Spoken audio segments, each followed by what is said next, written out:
ಶಿವಭೂತಿಯ ಕತೆ ಪಾಠದ ಸಾರಾಂಶ. ಒಂದು ಮಹಾ ಅರಣ್ಯದಲ್ಲಿ ಒಂದು ಹುಲಿಯು ಕಂಬಳಕನೆಂಬ ಬೇಡನನ್ನು ಅಟ್ಟಿಸಿಕೊಂಡು ಬಂದಾಗ ಅವನು ಗಾಬರಿಯಿಂದ ಹಾಳು ಬಾವಿಯೊಳಗೆ ಬಿದ್ದನು. ಕೋಪದಿಂದ ಹುಲಿಯೂ ಸಹ ಬಾವಿಯಲ್ಲಿ ಬಿದ್ದಿತು. ಅಲ್ಲಿಗೆ ನೀರು ಕುಡಿಯಲು ಬಂದ ಚಪಲಕನೆಂಬ ಕಪಿಯು ಒಂದು ಹಾವನ್ನು ಬಳ್ಳಿಯೆಂದು ತಪ್ಪಾಗಿ ತಿಳಿದು ಹಿಡಿದುಕೊಂಡಾಗ ಎರಡೂ ಪ್ರಾಣಿಗಳು ಬಾವಿಯಲ್ಲಿ ಬಿದ್ದವು. ಆಗ ತೀರ್ಥಯಾತ್ರೆಗೆ ಹೊರಟ ದಯಾಮಯನಾದ ಬ್ರಾಹ್ಮಣ ಶಿವಭೂತಿಯು ಬಾಯಾರಿಕೆಯಿಂದ ಅದೇ ಬಾವಿಗೆ ಬಂದನು.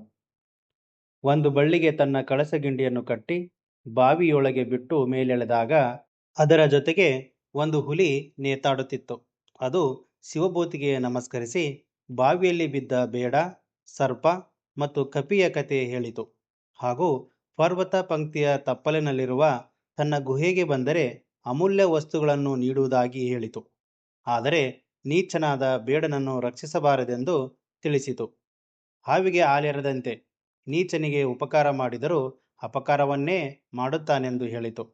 ನಂತರ ಬ್ರಾಹ್ಮಣನು ಕಪಿಯನ್ನು ಸರ್ಪವನ್ನು ರಕ್ಷಿಸಿದನು.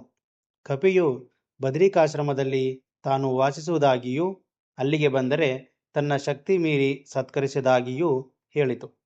ಸರ್ಪವು ಕಷ್ಟ ಬಂದಾಗ ತನ್ನನ್ನು ನೆನೆಯುವಂತೆ ಹೇಳಿ ಹೊರಟು ಹೋಯಿತು. ಶಿವಭೂತಿಯು ಬೇಡನಿಗೆ ಪಕ್ಷಪಾತ ತೋರಿಸಲು ಇಷ್ಟಪಡದೆ ಹುಲಿಯ ಮಾತನ್ನು ಮೀರಿ ಅವನನ್ನು ಬಾವಿಯಿಂದ ರಕ್ಷಿಸಿದನು.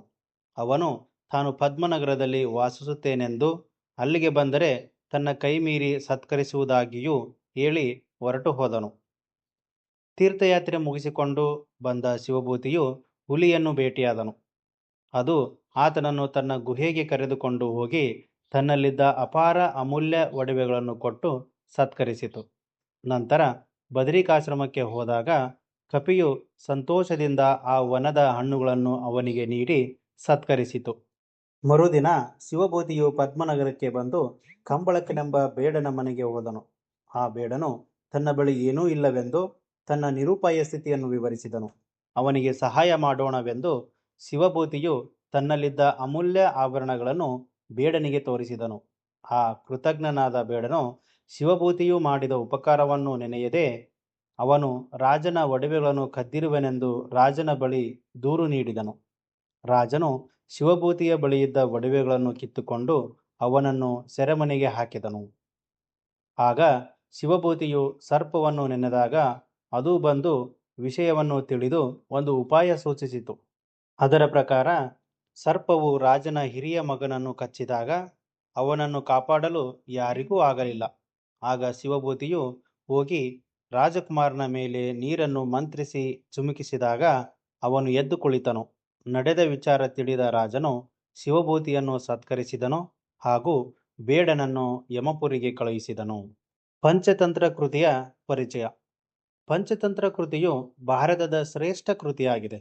ಇದನ್ನು ಕ್ರಿಸ್ತಶಕ 550ರಲ್ಲಿ ವಿಷ್ಣು ಶರ್ಮ ಎಂಬ ಪಂಡಿತನು ಸಂಸ್ಕೃತದಲ್ಲಿ ಮೊಟ್ಟಮೊದಲು ಬರೆದನು. ಈ ಕೃತಿ ಪ್ರಪಂಚದ 50ಕ್ಕೂ ಹೆಚ್ಚು ಭಾಷೆಗಳಿಗೆ ಅನುವಾದಗೊಂಡಿದೆ. ಪಂಚತಂತ್ರವು ಜೀವನದಲ್ಲಿನ ಜಾಣ ನಡವಳಿಕೆಯ ವಿಧಾನವಾಗಿದೆ. ಇದನ್ನು ಕುರಿತ ಜಾನ್ ನುಡಿಯ ಪ್ರಕಾರ ಈ ವಿಜ್ಞಾನದಲ್ಲಿ ನಿಷ್ಣಾತನಾಗಿರುವವನು ಜೀವನದಲ್ಲಿ ಸದಾ ಯಶಸ್ಸನ್ನು ಸಾಧಿಸುತ್ತಾನೆ.